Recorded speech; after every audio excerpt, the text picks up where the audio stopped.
चलो भाई, आज जो हम पढ़ेंगे एक प्रोटोकॉल के बारे में पढ़ेंगे, अलोहा के बारे में। ठीक है। डेटा लिंक लेयर पे, बाकी लेयर पे भी हमने बाकी सब प्रोटोकॉल पढ़े ही थे। ठीक है। तो आज का टॉपिक रहेगा डेटा लिंक लेयर की सब लेयर होती हैं कुछ, उन पे कौन कौन से प्रोटोकॉल होते हैं। डेटा लिंक लेयर के हमने नॉर्मल प्रोटोकॉल पढ़े थे, ट्रिपल पी पढ़ा था। ठीक है। पासवर्ड ऑथेंटिकेशन पढ़ा था। और हमने जो A R P, R A R P वगैरह वे पढ़े थे। अब यहाँ पर जो है अलोहा है एक, और भी कुछ प्रोटोकॉल होते हैं। हम डेटा लिंक लेयर में आज भी, कल की क्लास डेटा लिंक लेयर पे ही चलेगी, दो क्लासेस होंगी। ठीक है। तो सबसे पहले अलोहा को पढ़ने से पहले हम डेटा लिंक लेयर के बारे में थोड़ा सा समझ लेते हैं कि डेटा लिंक लेयर किस लिए काम करती है। कि डेटा लिंक लेयर की मेन रेस्पॉन्सिबिलिटी होती है कि ये hop to hop, point to point, white colour में ही कर दिया बच्चों ने। एक तो हमारे पास है इसमें होप टू होप, क्या क्या लगा के चले गए ये एन की जगह,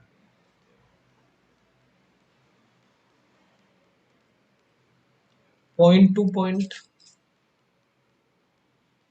या नोड टू नोड डिलीवरी करने के लिए डेटा की यूज करा जाता है हमारा नेट डेटा लिंक लेयर। इस डेटा लिंक लेयर पे जो डेटा होता है वो हमारा फ्रेम की फॉर्म में होगा, और यहाँ पर बेसिकली मैक एड्रेस से रीड करा जाता है, मेंटेन करा जाता है। तो यहाँ पे जैसे लिखा, data link layer is responsible for transmission of data between two nodes. Between two nodes का मतलब यही है, नोड टू नोड डिलीवरी के लिए रेस्पॉन्सिबल। इसके जो मेन फंक्शन होते हैं वो एक डेटा लिंक कंट्रोल और हमारे पास मीडिया या मल्टीपल एक्सेस कंट्रोल, ये दो main function. Data link layer की दो सब लेयर भी बताई थी आपको, कौन कौन सी होती है डेटा लिंक लेयर की दो सब लेयर। यही होती है डीएलएल और मैक, ये दो लेयर होती है हमारे पास, सब लेयर इसमें बनती है। तो एक तो हमें डेटा लिंक कंट्रोल वाली भी हमें देखनी है क्या होती है। इसके भी कुछ प्रोटोकॉल है, बहुत इंपॉर्टेंट प्रोटोकॉल है, वो भी हम पढ़ते हैं। ये बेसिकली जो डीएलएल है हमारे पास, डीएलसी है, डीएलएल लेयर की बात करते हैं जब डेटा लिंक लेयर होती है। उसमें डी डेटा लिंक लेयर की जो पहली सब लेयर है ये डेटा लिंक कंट्रोल, उसमें क्या है हमारे पास, ये रेस्पॉन्सिबल है रिलायबल ट्रांसमिशन ऑफ मैसेज। हमने पढ़ा था कि फ्रेम ट्रांसमिशन, सिंक्रोनाइजेशन, फ्रेम का जो कंट्रोल है, फ्रेम रेट कंट्रोल, ये सब काम, और एरर जो है हमारे पास उसको डिटेक्ट करना, ये सब काम जो है हमारे पास डीएलएल में होता है। तो वो सब काम डेटा लिंक कंट्रोल के द्वारा होता है।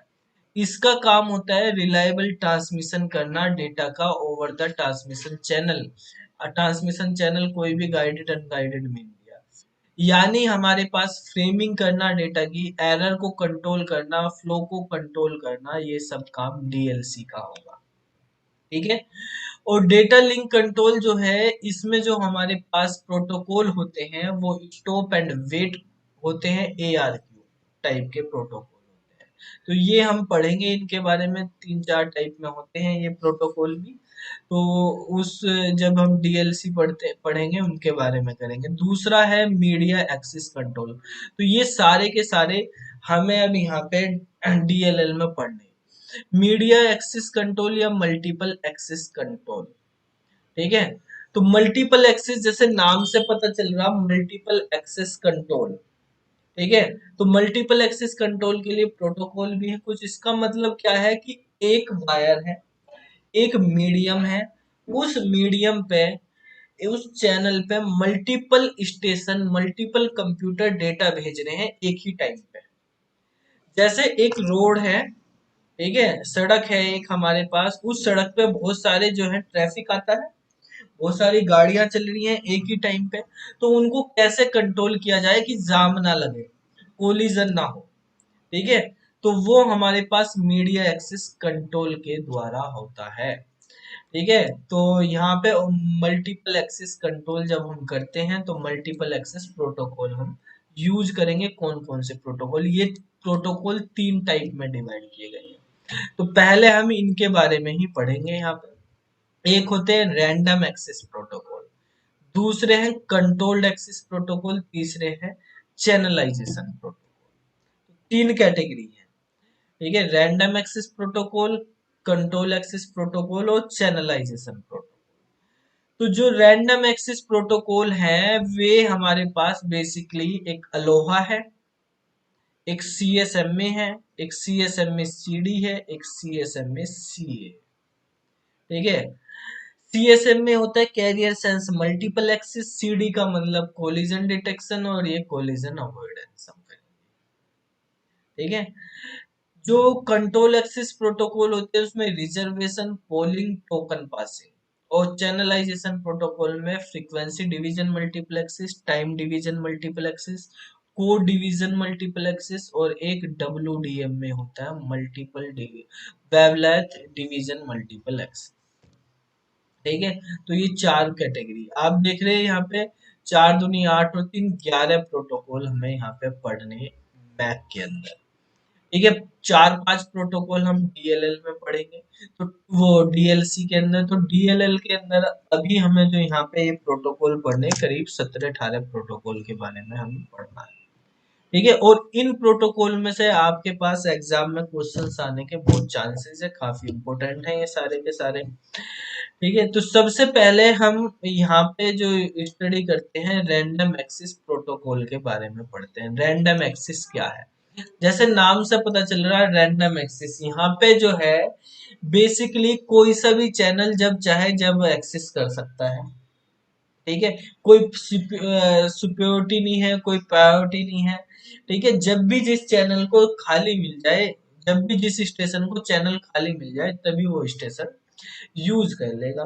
भाई हमारे पास ये कोई शेयरेबल चैनल है। शेयरेबल चैनल का मतलब एक चैनल है, इस पे से ही सब जा रहे हैं, एक सड़क है उस पे से ही सब अपनी गाड़ी लेके जा रहे हैं। तो जब भी खाली मिले आपको जब मर्जी जब उठा के चलो, आपको किसी से पूछना थोड़ी पड़ेगा कि मुझे गाड़ी लेके जानी है रोड पर। ठीक है, आप देखेंगे खाली है गाड़ी, चलो इस पे मान लिया 2 रोड है, एक ये भी है और एक ये भी जाने का। तो आपने देखा इस वाले रोड पे जाम लग रहा, चल इधर को निकल। ठीक है, कभी कभी क्या होता है कि आप गूगल मैप पे देख के चलते हैं कि भाई हमें कहीं जाना है। ठीक है, मान लिया क्या नाम जी, कश्मीरी गेट जाना मुखर्जी नगर से, जाम 2 रास्ते हैं, या तो आप सिविल लाइंस की तरफ को निकल जाओ या मुझे मुझे टीले की तरफ को निकल जाओ। तो जो उनसे रास्ते पे जाम लग रहा होगा उसको अवॉइड करके दूसरे को निकल जाओगे पहले ही देख के। ठीक है, तो बेसिकली जो रैंडम एक्सेस प्रोटोकॉल है उनका मतलब ये होता है कि किसी स्टेशन को कोई प्रायोरिटी नहीं दी जाती। स्टेशन चेक करता है चैनल को कि चैनल फ्री है तो वो उसको यूज कर लेगा। ठीक है, तो in this all station have the same security, that is no station has more priority than other station. जिस स्टेशन को भी डेटा सेंड करना है, जब वो मीडियम का स्टेट देखेगा कि मीडियम बिजी है या आइडियल है, अगर उसको आइडियल मिला, फ्री मिला, तो वो डेटा सेंड कर देगा। तो यहाँ पे ना तो डेटा को सेंड करने का कोई फिक्स टाइम होता है, ना ही कोई फिक्स सीक्वेंस होता है कि इस सीक्वेंस में करना, जैसे मर्जी ऐसे। ठीक है, रैंडमली होगा। तो इस रैंडम एक्सेस प्रोटोकॉल के अंदर 4 तरह के प्रोटोकॉल है हमारे पास: Aloha, CSMA, CD, CSMA C। अब देखो, जब रैंडमली आप जब मर्जी आपने देखा और लेके चल दी अपनी गाड़ी, तो चांसेस हो सकते हैं कि जाम भी मिल जाए आगे अगर आप नहीं देखे होंगे सही तरह से। ठीक है, तो अब हमारे पास इस सिचुएशन को हम कैसे वो देखेंगे, तो उसमें कैसे कंसीडर करेंगे कि कोलिजन ना आए। ठीक है, कोलिजन को हमें रोकना है, तो उसको देखने के लिए भी अब अलोहा कैसे काम करता है वो देखेंगे। यहाँ पे कुछ प्रोटोकॉल है, ये अलोहा के बारे में सबसे पहले हम पढ़ते हैं। ये अलोहा प्रोटोकॉल जो है बेसिकली वायरलेस लैन के लिए बनाया गया था, लैन में काम करने के लिए था लेकिन वायरलेस के लिए। ठीक है, यानी जैसे घर में आप वाईफाई लगा लेते हैं, राउटर लगा लिया, ऑफिस में वाईफाई लगवा लिया, उसमें हम अलोहा का यूज करें। ठीक है। लेकिन ये जो है बेसिकली यूज कहाँ पे करा जा रहा है, शेयर मीडियम में, यानी मीडियम शेयर है, एक ही मीडियम पे डेटा मल्टीपल। तो बेसिकली अब यहाँ पे क्या है कि यार इसका मतलब है मल्टीपल स्टेशन है, वो सेम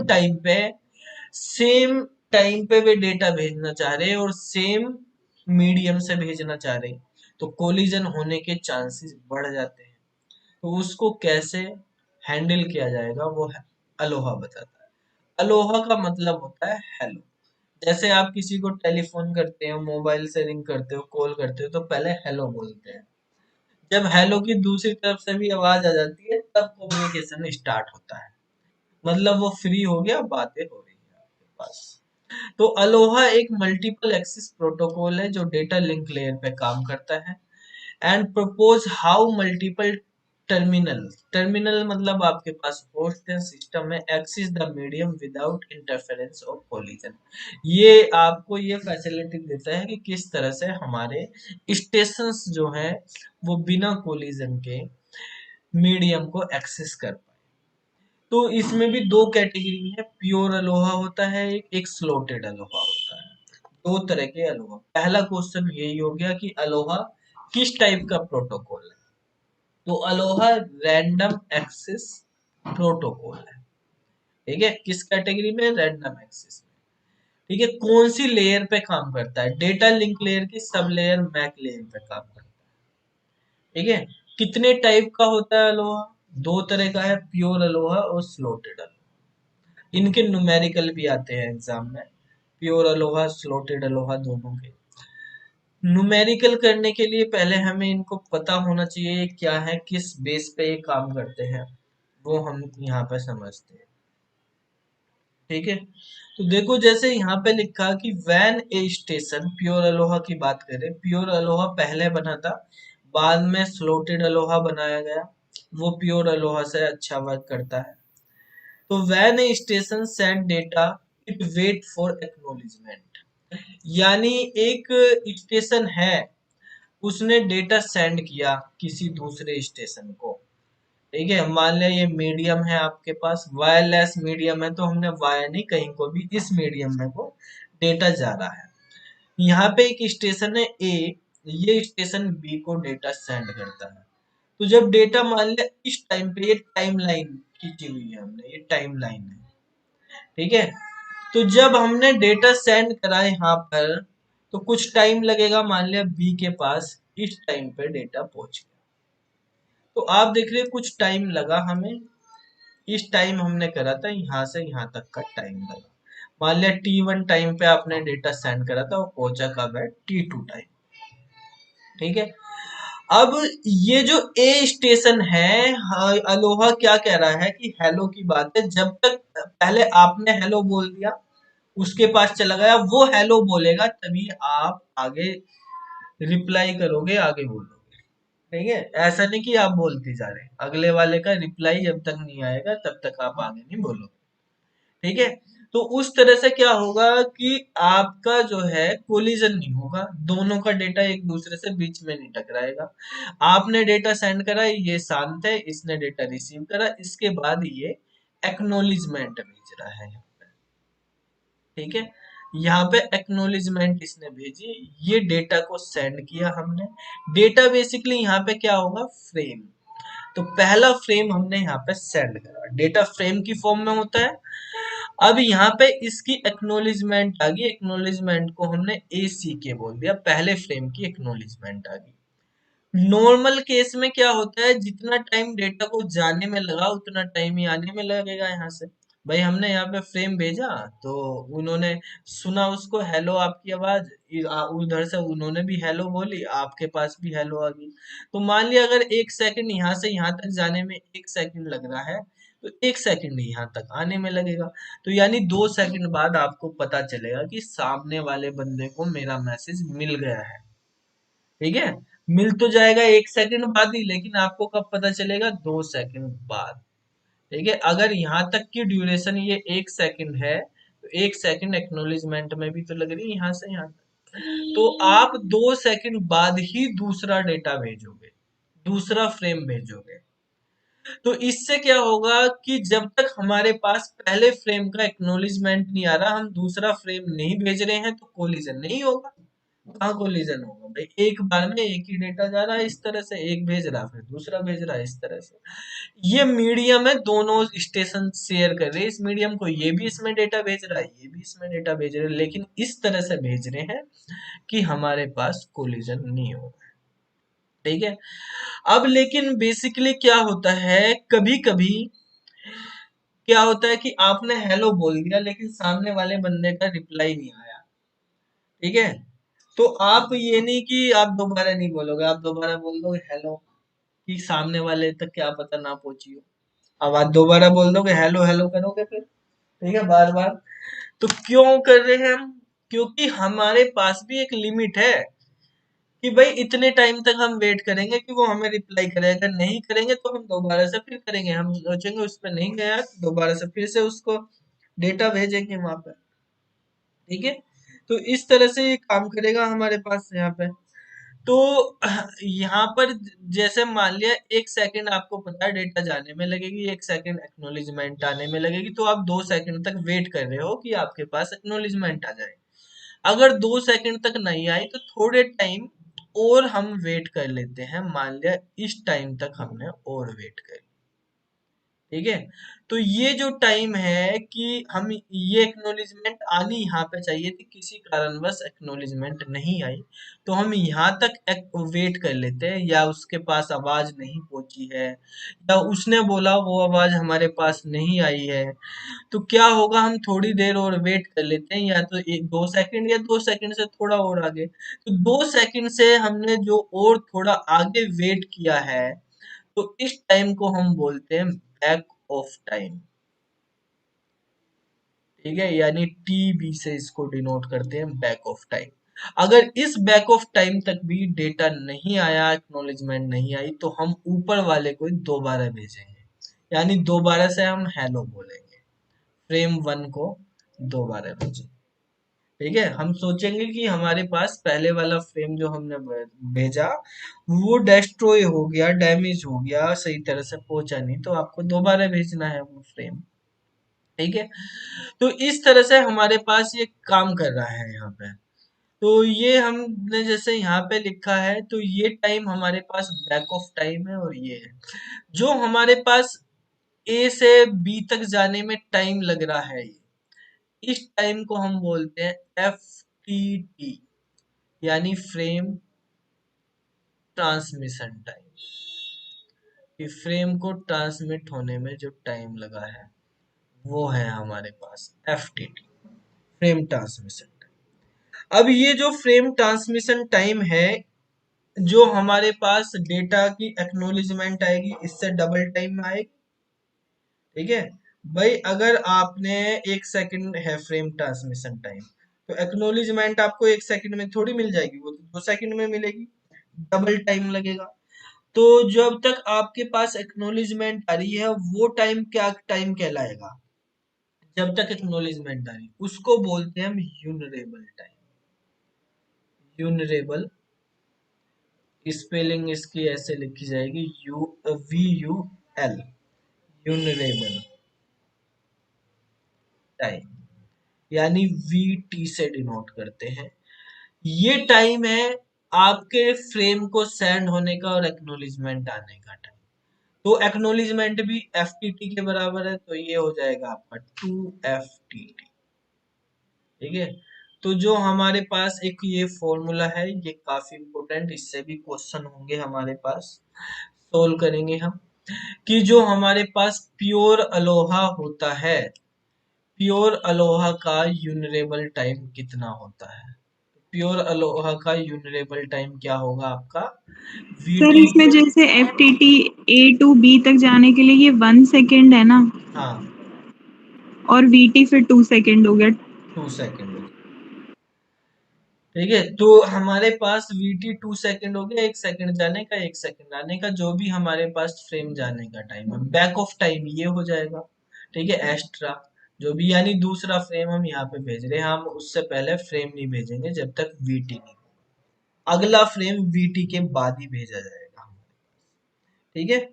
अब बेसिकली क्या हो रहा है कि हमारे पास हमें ये देखना कि स्टेशन एक जो ये टाइम है, ये एक रैंडम टाइम होता है, ये फिक्स नहीं होता कि आपको आधे सेकंड वेट करना, 1 सेकंड करना, 2 सेकंड, ये कभी भी आप कभी आधे सेकंड भी वेट कर सकते हो, कभी 1 सेकंड भी, कभी 2 सेकंड भी। तो वो डिपेंड करता है, ये हमारे पास डिफरेंट होता है, टीबी फिक्स नहीं होता। ठीक है, टीबी आपके पास डिफरेंट होता है। बेसिकली एफटीटी हमारे पास ज्यादातर स्टैटिक रहता है कि हम एक चैनल है उस स्पीड से वो डेटा ट्रांसफर करता है, तो उसका टाइम हमारे पास फिक्स हो जाता है। लेकिन बैक ऑफ टाइम जो है ये यूजर पर डिपेंड है, स्टेशन पर डिपेंड है, तो वहां पर है। तो बेसिकली एक चीज हम यहाँ पे दो तरह के क्वेश्चन आते हैं, एक तो यूनरेबल टाइम निकालने के क्वेश्चन आते हैं, दूसरा क्वेश्चन आता है यूनरेबल टाइम का मतलब है एक ऐसा टाइम जिसके बाद अगर आप डेटा भेजोगे तो आपका कोलिजन नहीं आएगा। दूसरी चीज होती है आपको थ्रूपुट निकालना होता है। थ्रूपुट का मतलब होता है कि आप पर यूनिट टाइम में मैक्सिमम कितने फ्रेम भेज सकते हो। ठीक है, पर यूनिट टाइम में मैक्सिमम कितने फ्रेम भेज सकते हो किसी चैनल से, तो वो हमारे पास एस से हम उसको डिनोट करते हैं, वो होता है जी इंटू ई की पावर माइनस के, इसके। तो ये दो फॉर्मूले, इन दो फॉर्मूले से अलोहा के जितने भी न्यूमेरिकल होते हैं वो सब आप यहाँ पे न्यूमेरिकल कर सकते हैं। ठीक है, ई वही है जो मैथमेटिक्स में हम पढ़ते हैं 2.7, ये ई की वैल्यू होती है यहाँ पर। तो जी जो है हमारे पास जो है, यहाँ पर हमें जी को ध्यान रखना पड़ता है कितना होगा। तो जी हमारे पास मैक्सिमम जो आप अगर थ्रूपुट यहाँ पे निकालेंगे, जी की वैल्यू अगर 1/2 लेंगे तो हमें मैक्सिमम थ्रूपुट मिलता है। अगर प्योर अलोहा की बात करें, प्योर अलोहा का मैक्सिमम जो थ्रूपुट होता है, ठीक है, मैक्सिमम थ्रूपुट मतलब एस की वैल्यू जो प्योर अलोहा में होती है वो 0.184, प्योर अलोहा की मैक्सिमम वैल्यू 0.184 का मतलब अगर हम देखें तो लगभग जो है 18% हो गया है, इसका थ्रूपुट 18% के करीब होता है। ठीक है, और ये कब होता है, जब हम जी की वैल्यू जो है वो 0.5 यानी 1/2 रखते हैं। ठीक है, तब होता है। अब आपको देखो इस फॉर्मूले में हमें एक जी की वैल्यू निकालनी पड़ेगी, जब हमें ये क्वेश्चन करने पड़ेंगे तो हमें जी की वैल्यू निकालनी पड़ेगी, और हमें ई की वैल्यू तो पता ही है 2.71 होती है। ठीक है, और ये क्वेश्चन हमारे पास हो जाएंगे इसके अकॉर्डिंग। पहले इसको नोट करो, फिर हम समझते हैं जी क्या होता है और किस तरह से काम करते हैं। सर, हाँ, यहाँ पे जो ये मेरा फ्रेम ट्रांसमिशन टाइम है ये 1 सेकेंड है या 2 सेकेंड है? फ्रेम ट्रांसमिशन टाइम 1 सेकेंड, हमने लेट किया है कि 1 सेकेंड है, तो यूनरेबल ठीक है, टाइम। जो वल्नरेबल टाइम होगा वो हमारा मल्टीप्लाई हो जाएगा 2 से, मतलब कि हाँ 1 सेकेंड जाने में और एक्नॉलेजमेंट जब तक मिलेगी तब तक का। हाँ, ठीक। सर, थ्रूपुट मतलब मैक्सिमम टाइम में कितने फ्रेम सेंड किए जा सकते हैं? मैक्सिमम टाइम में? मैक्सिमम नहीं, पर यूनिट टाइम में, पर यूनिट टाइम में हम कितने फ्रेम ट्रांसमिट कर सकते हैं। और जी जो है हमारे पास ये होता है कि average number of frame, average number of frames transmitted, कितने हम average number of frame transmit करते हैं पर यूनिट टाइम।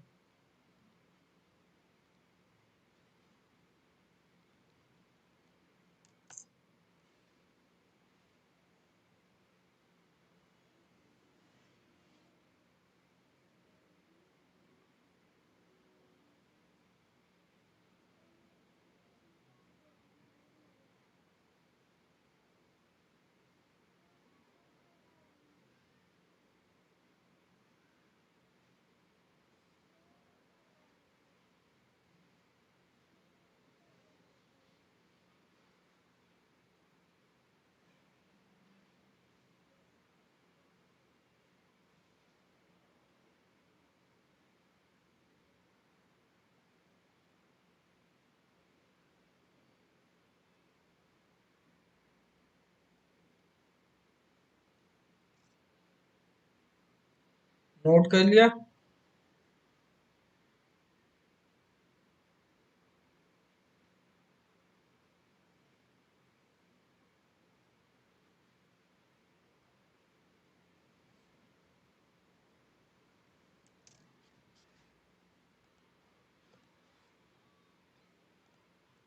अब देखो जैसे यहाँ पे लिखा हुआ है, इसको हम समझते हैं। यहाँ पे कहा है कि when station send data it wait for an acknowledgement. Acknowledgement की वेट करेगा। If the acknowledgement does not come within the allotted time, ठीक है, जो यूनिरेबल टाइम है तब तक अगर एक्नॉलेजमेंट नहीं आती, तो then the station wait for a random amount of time, जिसको हम क्या बोलेंगे, बैक ऑफ टाइम।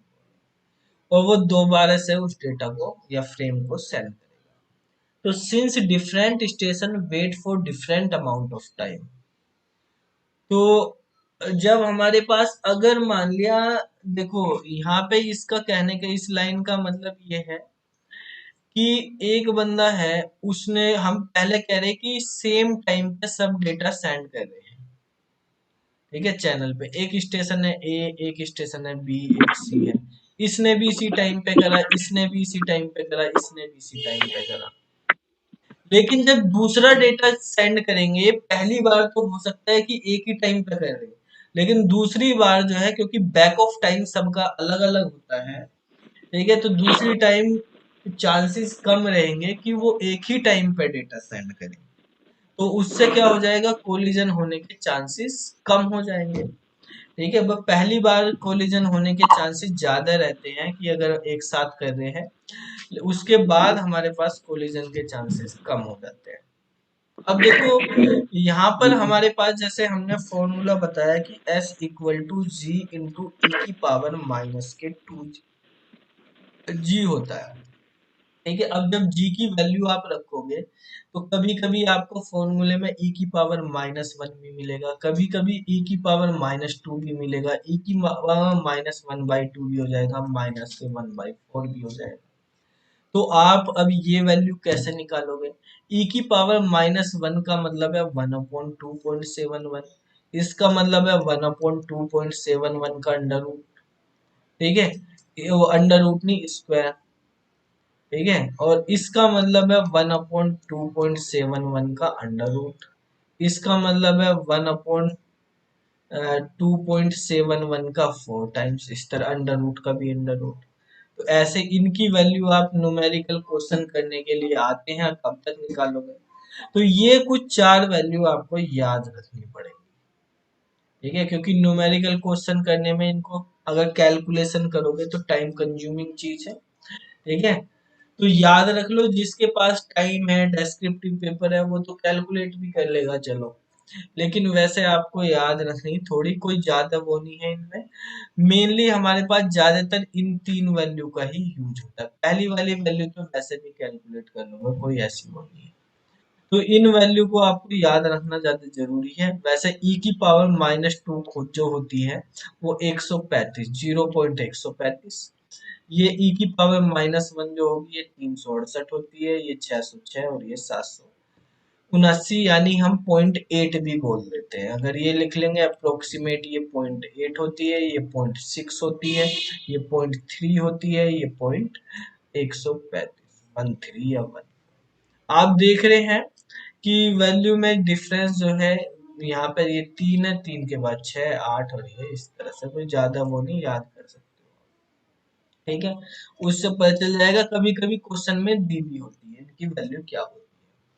क्वेश्चन में हम कैसे करेंगे वो अभी हम आगे पढ़ेंगे, पहले हम यहाँ पे ये देख लेते हैं कि यूनिरेबल टाइम का फॉर्मूला आपको बता दिया है, 2 फ्रेम ट्रांसमिशन टाइम, ठीक है। आपको थ्रूपुट का फॉर्मूला बता दिया है, क्या होगा, S equal to G into e की पावर माइनस के 2g होगा, ठीक है। इसके बाद मैक्सिमम थ्रूपुट है, इसको बता दिया। ये आपको याद रखना, ये तीनों फॉर्मूले जो है, तीनों चीजें पॉइंट आपको याद होनी चाहिए, ठीक है। Vt equal to 2 FTT, throughput S equal to, अगर फॉर्मूला याद नहीं होगा तो क्वेश्चन ही कहाँ से होंगे, चाहे फॉर्मूला पूछ ले चाहे क्वेश्चन पूछ ले, कुछ भी नहीं होगा, ठीक है। मैक्सिमम थ्रूपुट कितना होता है, लगभग 18% होता है जब g की वैल्यू 1/2 होती है।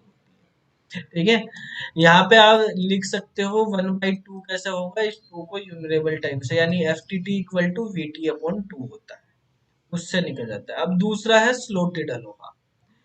स्लोटेड अलोहा में क्या होता है, हमारे पास ये प्योर अलोहा की तरह ही है, लेकिन इसमें टाइम को स्लोट में बांट दिया जाता है। टाइम को स्लोट में बांटने का मतलब ये होता है कि भाई जैसे प्रोग्राम, अब इस चीज को आप ऐसे समझ लो, इन दोनों में डिफरेंस इस तरह से समझ लेते हैं हम कि प्योर और स्लोटेड में हमारे पास ये टाइम स्लॉट है, ठीक है, इस तरह से, और मैंने यहाँ पे कुछ हॉरिजॉन्टल लाइन ड्रॉ कर दी। ये जो हॉरिजॉन्टल लाइन है, ये बेसिकली हॉरिजॉन्टल लाइन जो होती है ये प्योर अलोहा में,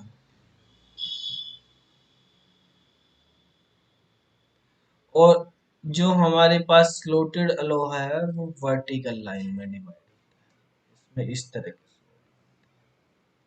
ये हमारे पास स्लोटेड अलोहा। स्लोटेड अलोहा हमारे पास ज्यादा बेनिफिशियल होता है, ठीक है, इसका उससे डबल लगभग 37% के करीब इसका थ्रोपुट होता है, उसका 18% ही होता है, तो इसका लगभग 2 गुना उसका थ्रोपुट, ठीक है। ये बेसिकली फ्रीक्वेंसी पे बेस होता है, और ये जो है टाइम पे बेस, मतलब ये एक तरह से फ्रीक्वेंसी डिवीजन मल्टीपल एक्सिस पे काम करता है, और ये टाइम डिवीजन पे, टाइम डिवीजन मल्टीपल एक्सिस। तो देखो क्या है फ्रीक्वेंसी, ये कह रहा कि सेम टाइम पे बट डिफरेंट फ्रीक्वेंसी पे अगर आप डेटा भेजोगे तो आपके कोलिजन नहीं आएंगे, ठीक है, सेम टाइम पे भेज रहे हो लेकिन फ्रीक्वेंसी अलग कर दो। भाई एक रेडियो वाला है 92.7 बिग एफएम, एक 93.5 है, एक आपके पास 98.3 है, 102.4 है, 106.4 है, इस तरह से 8 है, ये इस तरह के। 10 बजे कोई प्रोग्राम आ रहा है सुबह को, या 9 बजे आ रहा है, ठीक है, इस पे एक प्रोग्राम चल रहा है, इस पे रौनक का प्रोग्राम चल रहा है, इस पे नितिन का प्रोग्राम चल रहा है, इसमें गाने चल रहे हैं, यहाँ पे कुछ चल रहा है, तो सेम टाइम पे सब अलग अलग डेटा भेज रहे हैं ना, सबका डेटा आपको सुनाई दे रहा है, सबके प्रोग्राम दिखाई दे रहे हैं, आप इस फ्रीक्वेंसी पे चलाओगे, ट्यून करके रखोगे अपने रेडियो, तो चलता रहेगा, इस पे करोगे इस पे भी चलता रहेगा। क्या कोई सी फ्रीक्वेंसी पे ये होगा कि कोई सी दूसरी फ्रीक्वेंसी का डेटा मिक्स हो जाए, दो फ्रीक्वेंसी का डेटा मिक्स होके आपको सुन रहा हूँ, ठीक है, ऐसा तो नहीं हो रहा, ठीक है।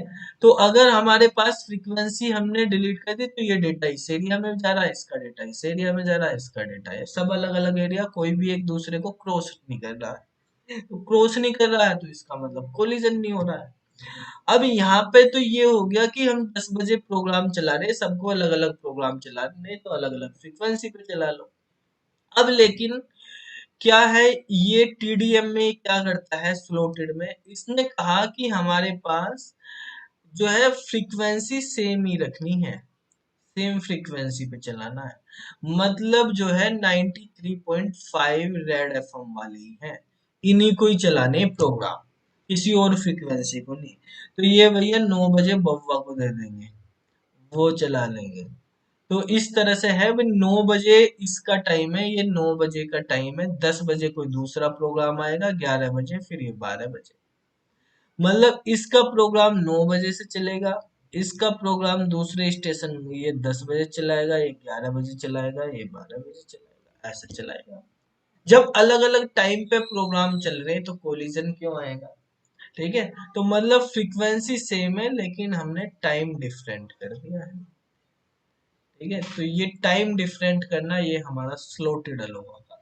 इसमें क्या होता है कि भाई 9 बजे तुम्हारा प्रोग्राम चलना था, तो अगर तुमने 9 बजे भेज दिया तो सही है, नहीं दिया तो अब क्या होगा, अब वो स्लॉट खाली हो जाएगा, उस स्लॉट में कुछ नहीं जाएगा।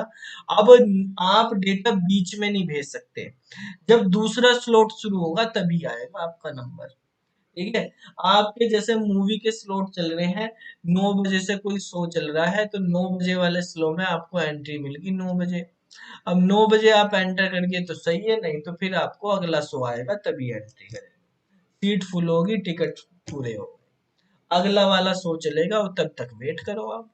ठीक है, तो जब अगला स्लॉट नहीं फ्री होगा जब तक, तब तक हम डेटा नहीं भेज सकते। यानी डेटा स्लॉट के स्टार्टिंग में ही भेजना, जब हमारा स्लॉट शुरू होगा तभी हमें डेटा भेजना है, वैसे नहीं डेटा भेज सकते। ठीक है, तो ये स्लोटेड अलोहा है, इसका थ्रूपुट डबल हो जाता है। डबल हो रहा तो इसका मतलब क्या होता है कि इसमें हमारे पास फ्रेम ट्रांसमिशन टाइम, यूनिरेबल टाइम दोनों बराबर होंगे भाई, तभी तो थ्रूपुट डबल हो रहा है। डबल होने का मतलब जो है हमारे पास यूनिरेबल टाइम जो है वो एक्नोलिजमेंट की भी वेट कर रहे थे, हम यहाँ पे एक्नोलिजमेंट की वेट नहीं करेंगे। हमारे पास डेटा चला गया दूसरे के बाद, जैसे हमने यहाँ से डेटा भेज दिया दूसरे स्लॉट में, दोबारा डेटा भेज दो। ठीक है, एक एक सेकंड बाद ही हम डेटा भेजते रहेंगे। तो इसका जो यूनिरेबल टाइम होगा फ्रेम ट्रांसमिशन टाइम के बराबर ही हो जाएगा। तो जब फ्रेम ट्रांसमिशन टाइम के बराबर हो जाएगा यूनिरेबल टाइम, तो थ्रूपुट में भी यहाँ पे -2 हट जाएगा, -g ही रह जाएगा। और इसमें g की वैल्यू 1 पे इसका थ्रूपुट डबल हो जाएगा, 368 हो जाएगा। उसका डबल हो गया, 184 की जगह 368 हो गया। ठीक है, तो ये डबल कर देगा जैसे ही हमारे पास, क्योंकि यूनिरेबल टाइम फ्रेम ट्रांसमिशन टाइम के बराबर हो गया। ठीक है, यहाँ पे फ्रेम ट्रांसमिशन टाइम यूनिरेबल टाइम का क्या था, हाफ था, यहाँ पे बराबर हो गया एफटीटी। ठीक है, तो इसका मतलब सारी चीज डबल हो जाएगी। ठीक है, क्योंकि आपको अब क्या हो रहा है, डेटा आपका, अभी हम पढ़ रहे थे पिछले वाले में क्या हो रहा था, पिछले वाले में हमारे पास प्योर अलोहा में ये था कि हमारे पास डेटा गया और एक्नोलिजमेंट आई तभी हमने दूसरा डेटा भेजा, इसकी एक्नोलिजमेंट आई तभी हमने तीसरा डेटा भेजा। ठीक है, जबकि हमारे पास यहाँ पे क्या हो रहा है, स्लोटेड अलोहा में, स्लोटेड अलोहा में इसका डेटा यहाँ पे चला गया तभी हमने दूसरा भेज दिया, इसका यहाँ तक पहुंच गया, इसी टाइम पे हम आगे भेजते जाएंगे। हम यहाँ पे वेट नहीं कर रहे हैं एक्नॉलेजमेंट की, हमें पता है इतने टाइम में चला गया तो चला गया, फिर दूसरा, तो डबल हो गया टाइम। ठीक है भाई, ये टाइम वहां पे वेस्ट ही जा रहा था ना इतना, तो यहाँ पे डबल हो जाएगा सारी चीजें, फ्रेम ट्रांसमिशन वगैरह, इसको नोट कर लो। पर सर जैसे प्योर अलोहा में तो अगर एक्नॉलेजमेंट नहीं मिल रहा था तो हमें पता चल गया था कि फ्रेम नहीं गया, इसमें तो इसमें फिर कैसे पता चलेगा? इसमें जो है उसके लिए हम आगे करते हैं कि एक्नोलेजमेंट आता रहेगा, बाद में आएगा। ठीक है, जब आपको बाद में एक्नोलेजमेंट की वो वेट नहीं कर रहा, उसने डेटा भेज दिया फिर दूसरा भेजा, बाद में अगर कोई एक्नोलेजमेंट आया तो उसको दोबारा से फिर रिसेंड कर दिया जाएगा, अगर कोई फेल का एक्नोलेजमेंट मिला। ठीक है, नहीं तो सही चल रहे हैं।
नोट कर लिया।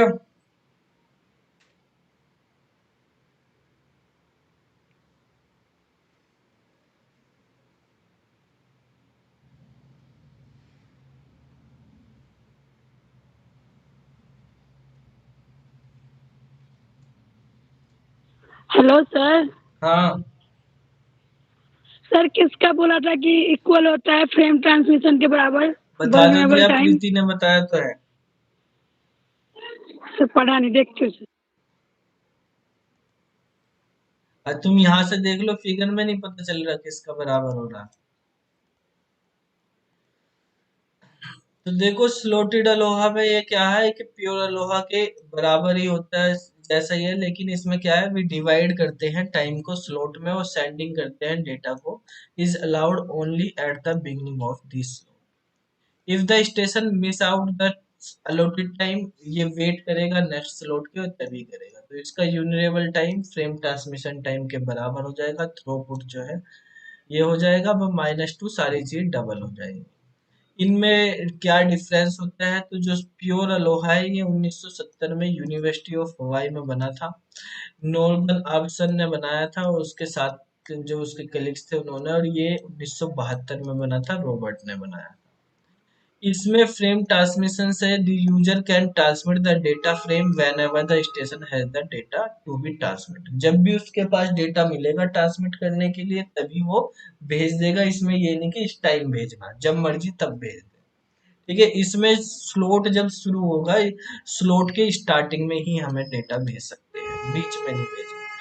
इसके अंदर प्योर अलोहा में टाइम कॉन्टिन्यूअस होता है, यानी टाइम को ब्रेक नहीं किया जा सकता, आप किसी भी टाइम डेटा भेज सकते हैं। इसमें टाइम डिस्क्रीट होता है, टाइम डिवाइड होता है, आप कंटिन्यूअस डेटा नहीं भेज सकते। टाइम के स्टार्टिंग में जब टाइम के स्लॉट बने तो स्लॉट पे ही डेटा भेजे जाएंगे। इसका जो है जो सक्सेसफुल ट्रांसमिशन के लिए हमारे पास इसका जो वो होगा, थ्रूपुट होगा, ये होगा, इसका थ्रूपुट में ये फॉर्मूला यूज करेंगे। इसका टाइम जो है सिंक्रोनाइज करने की जरूरत नहीं, क्योंकि टाइम पे डिपेंडेंट नहीं है, किसी भी टाइम आप डेटा भेज सकते हैं। इसमें टाइम सिंक्रोनाइज होना चाहिए, 10 बजे प्रोग्राम आएगा तो सुनने वाला भी 10 बजे होना चाहिए वहां पर। ठीक है, इसका थ्रूपुट 18% के करीब होता है 1/2 पे, और इसका 1 पे 37 के करीब। ठीक है, तो ये इनमें डिफरेंस हो गया। अब देखो ये क्वेश्चन है, हमें ये क्वेश्चन करना किस तरह से होगा कि एक प्योर अलोहा है। सबसे पहले क्वेश्चन में पढ़ते ही आपको अलोहा का टाइप पता होना चाहिए कि प्योर है या स्लोटेड है, क्योंकि फॉर्मूले दोनों के अलग अलग है। तो जब तक अगर आपको ध्यान नहीं दोगे, अगर तो फॉर्मूला गलत लग गया तो आंसर गलत हो जाएगा। ठीक है, तो ये कह रहा कि प्योर अलोहा है हमारे पास, वो उस प्योर अलोहा नेटवर्क में ट्रांसमिट करते हैं हम। ये जो नेटवर्क है ये 200 bit frame on A shared channel of 200 kbps, यानी ये नेटवर्क जो है 200 kbps का चैनल यूज कर रहा है और 200 बिट का फ्रेम जो है ट्रांसमिट कर देता है। ठीक है, एक बार में इतना फ्रेम हम ट्रांसमिट कर रहे हैं, मतलब ये ट्रांसमिट करना। What is the requirement to make this frame collision free बनाना, इस फ्रेम को हमें ट्रांसमिट करना। ठीक है, तो कोलिजन फ्री कैसे होगा ये? कोलिजन फ्री कब होगा कि भाई आप यूनरेबल टाइम निकाल लो। अगर यूनरेबल टाइम के बाद आप फ्रेम भेजते हो तो हमारे पास कोलिजन फ्री रहेगा। यूनरेबल टाइम से पहले भेज दिया तो कोलिजन आ सकता है। तो मतलब हमें यूनरेबल टाइम बताना है इसमें कि क्या होगा हमारे पास रिक्वायरमेंट की कोलिजन फ्री हो नेटवर्क, मतलब हमारे पास यूनरेबल टाइम क्या होगा ये बताना है। 200 kbps का चैनल है और 200 बिट फ्रेम हमें भेजनी है। ठीक है, तो देखो बेसिकली हमें ये पता करना है कि एक फ्रेम का जाने में कितना टाइम लग रहा है, एक फ्रेम के जाने में कितना टाइम लग रहा है। तो वो फ्रेम ट्रांसमिशन टाइम हो जाएगा और उससे डबल क्या हो जाएगा, यूनरेबल टाइम हो जाएगा। प्योर अलोहा में यूनरेबल टाइम 2 into FTT होता है। तो हमें सबसे पहले FTT निकालना है, यानी एक फ्रेम को सेंड करने में कितना टाइम लग रहा है। तो देखो बेसिकली हमारे पास जब 200 kbps का है, यहाँ पे ये कह रहा है कि हमारे पास चैनल जो है वो चैनल किस स्पीड से डेटा भेज रहा है, 200 kbps की स्पीड से डेटा भेज रहा। हमें कितना डेटा भेजना, हमें भेजना 200 बिट भेजनी। तो 200 बिट के अकॉर्डिंग हम देखेंगे कि फ्रेम का साइज दे रखा, फ्रेम 200 बिट का है तो ये हमें भेजना है। तो इसका kbps का मतलब एक सेकंड में हम 200 kb डेटा भेज देते हैं। यानी हम ऐसे लिख सकते हैं कि एक सेकंड में 200 kb, या लिख सकते हैं 200 kb डेटा जो है वो कितने टाइम में जा रहा है, 1 सेकंड में जा रहा है। तो हमें तो बिट में निकालना, तो पहले हम निकाल लेते हैं कि इसको बिट में कन्वर्ट कर दो। 200 इंटू 10 की पावर 3 बिट्स होगी। के बी मतलब किलो बिट, किलो मतलब 10 की पावर 3। ठीक है, तो इतना डेटा 1 सेकंड में भेज रहा है।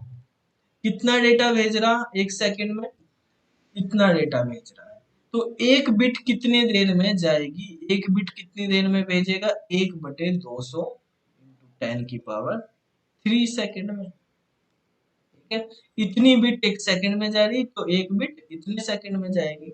हमें कितनी बिट भेजनी, हमें भेजनी 200 बिट्स, तो 200 बिट कितने टाइम में जाएंगी, सिंपल मैथ की कैलकुलेशन है, 200/200 इंटू 10 की पावर 3 सेकंड में, इतनी सेकंड में जाएंगी हमारे पास 200 बिट। ठीक है, तो इससे ये कट गया, तो ये बच गया 1/10 की पावर 3 सेकंड। 1/10 की पावर 3 का मतलब क्या होता है, यानी 10 की पावर -3 सेकंड में, यानी 1 मिली सेकंड में हमारे पास एक फ्रेम जा रहा है। 200 बिट है, ये फ्रेम का साइज दिया हुआ है। ठीक है, 200 बिट का फ्रेम, 1 मिली सेकंड में हम एक फ्रेम को भेज दे रहे हैं। तो यूनिरेबल ये एफटीटी हो गया, मतलब हमारे पास एफटीटी की वैल्यू होगी हमारे पास 1 मिली सेकंड। तो हमारे पास यूनिरेबल टाइम हो जाएगा 2 मिली सेकंड। तो ये आपके पास आंसर आएगा। यहाँ पे आपको कुछ चीजें ध्यान रखनी है कि 1 सेकंड में कितने मिली सेकंड होते हैं, 10 की पावर 3 मिली सेकंड होते हैं।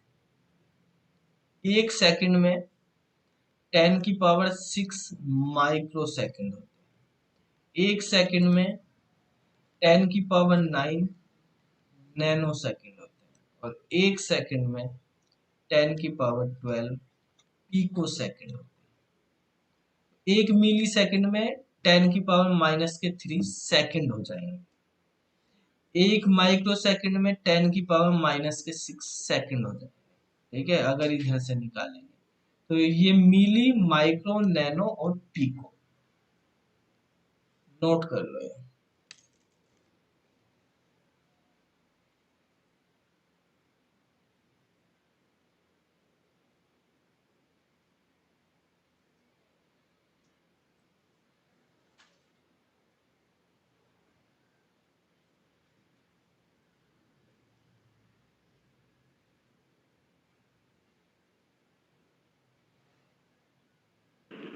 सर ये लास्ट वाला 1 सेकंड में कितने पिको सेकंड है, ये क्या है?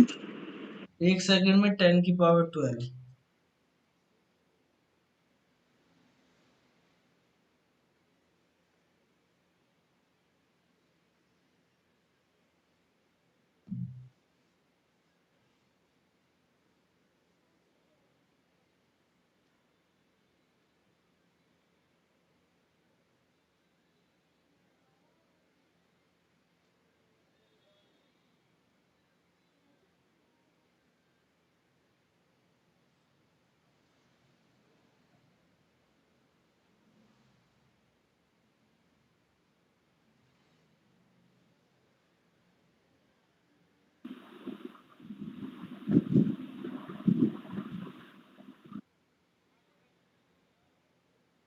नोट कर लिया।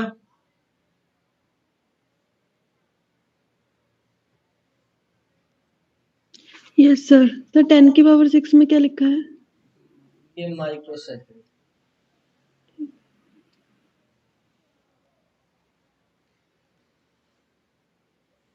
तो इस क्वेश्चन का आंसर हमारा 2 मिली सेकेंड हो। अब देखो नेक्स्ट क्वेश्चन है हमारे पास, इसमें कहा है कि एक प्योर अलोहा है।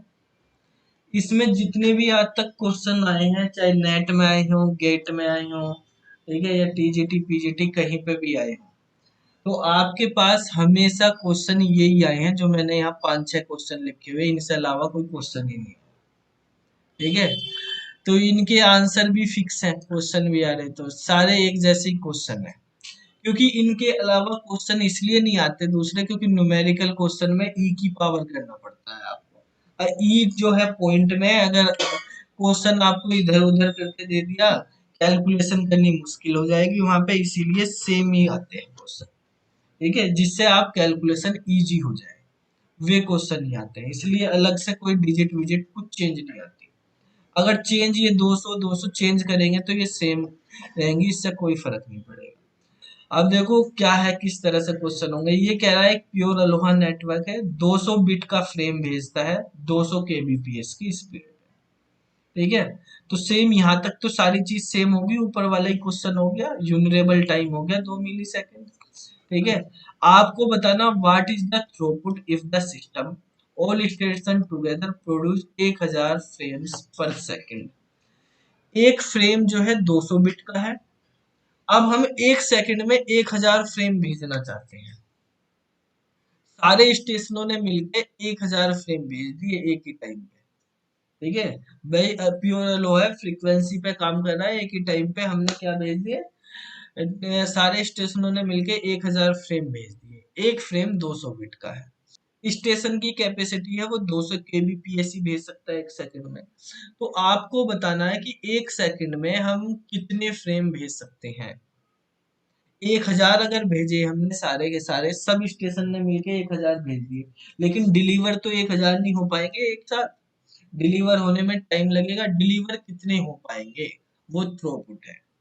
तो डिलीवर जैसे आंसर में आप देख रहे हैं 135 ही आपके पास 1000 में से डिलीवर हो पाएंगे एक सेकंड के अंदर। तो वो कैसे हो पाएंगे वो देखेंगे। सबसे पहले हम फ्रेम ट्रांसमिशन टाइम निकालेंगे, बिल्कुल सेम क्वेश्चन है ऊपर वाला, 1 सेकंड फ्रेम ट्रांसमिशन टाइम आपका आ जाएगा इसमें। जब आपका फ्रेम ट्रांसमिशन टाइम आ गया 1 सेकंड, उसके बाद आपको जी की वैल्यू निकालनी है।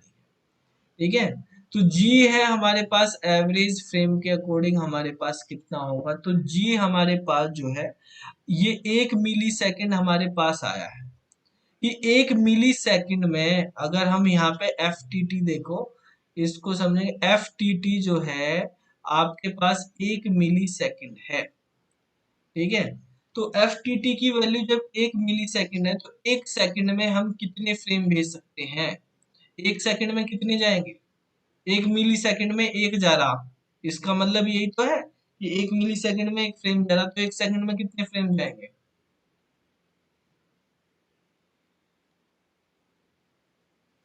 10 की पावर 3 मतलब 1000 जाएंगे, सिंपल सी बात है, 1000 फ्रेम भेज सकते हैं हम।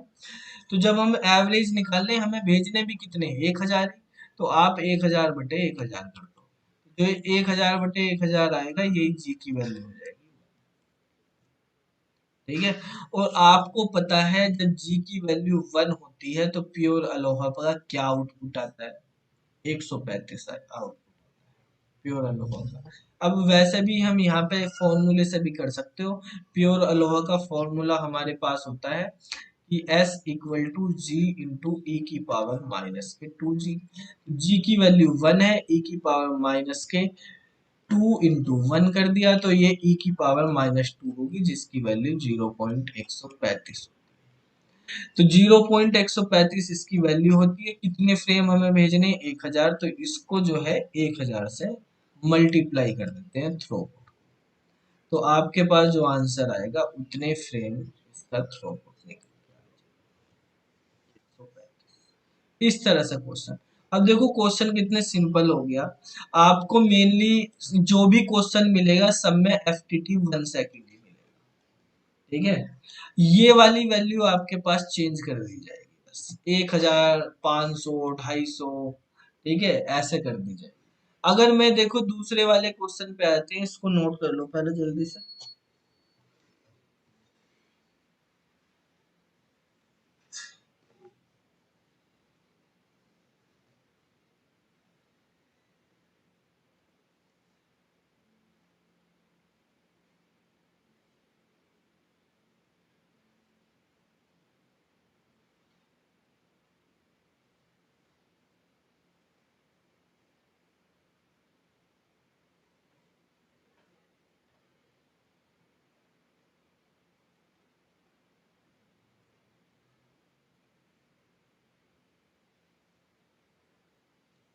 अठहत्तर में 4 हो गया।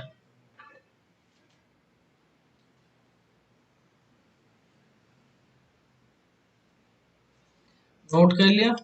अब देखो इसी क्वेश्चन में अगर 1000 की जगह हम 500 कर देते हैं, ठीक है, यहाँ पे कि 500 फ्रेम भेजे जा रहे हैं, ठीक है, एक साथ प्रोड्यूस 500 फ्रेम करे जा रहे हैं, तो थ्रूपुट 92 का हो जाएगा।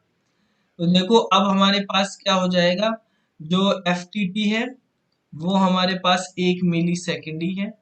इसका मतलब 1 सेकंड में हम 1000 फ्रेम भेज सकते हैं, लेकिन हमारे पास जो जी निकलेगा, हम कितने फ्रेम प्रोड्यूस कर रहे हैं 1 सेकंड में, हम 500 ही प्रोड्यूस करें, भेज सकते हैं 1000, बना रहे हैं हम के केवल क्या नाम जी 500 ही, तो 500 बटे 1000 कर देंगे, तो एवरेज आ गया 1/2 का। तो ये जी की वैल्यू होगी, फॉर्मूले में भी ये वैल्यू रख देंगे हम जी की, यानी S equal to G into e की पावर माइनस के 2g, तो 1/2 इंटू ई की पावर माइनस के 2 इंटू 1/2, इससे ये कैंसिल हो जाएगा, 1/2 इंटू ई की पावर माइनस के 1, ठीक है। तो ई की पावर माइनस के 1 जो है वो 300 किसके बराबर हो, 184 के बराबर होता है। नहीं, जो भी हमारे पास ई की पावर -1 की वैल्यू आपको बताई थी, ये वाली वैल्यू होती है, यहाँ पे लिखी हुई कितनी 0.68 थी, 368 इस के करीब होती है, ठीक है। तो 368 यहाँ पे लिख लेंगे, उसको बाई 2 कर देंगे, तो 184 आपके पास आंसर हो जाएगा, ठीक है। तो ये हो गया हमारे पास 1/2 इंटू 368, आपके पास आ गया 184, इसको हम 500 से मल्टीप्लाई कर देंगे तो 92 आंसर, ठीक है। इस तरह से आपको करना है, नोट कर लो।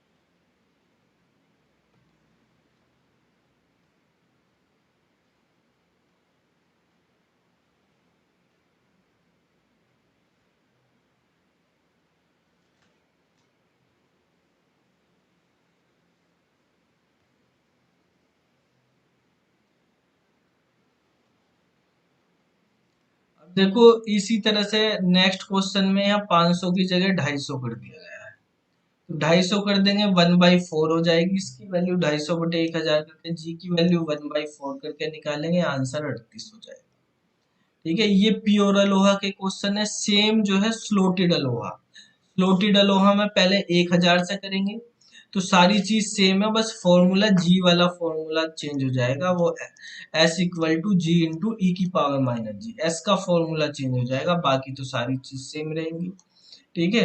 इस फॉर्मूले में रख के निकालेंगे, ये 368 आ जाएगा, ये 151 आ जाएगा, और ये हमारे पास उसका नहीं है, उसका तुम कर लेना, वो निकाल लेना, उससे भी हम निकाल लेंगे 500, 250, 1000 के। तो इस तरह से एक क्वेश्चन आपको करने, ठीक है।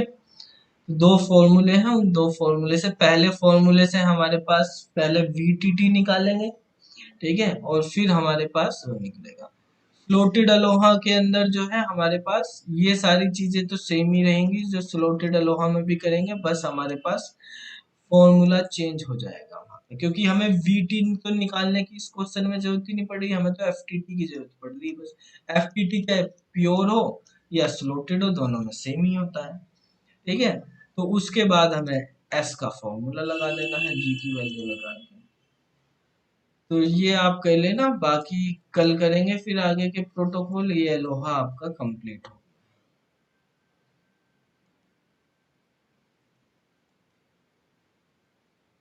PDF ग्रुप में भेज दिए, वहां से आप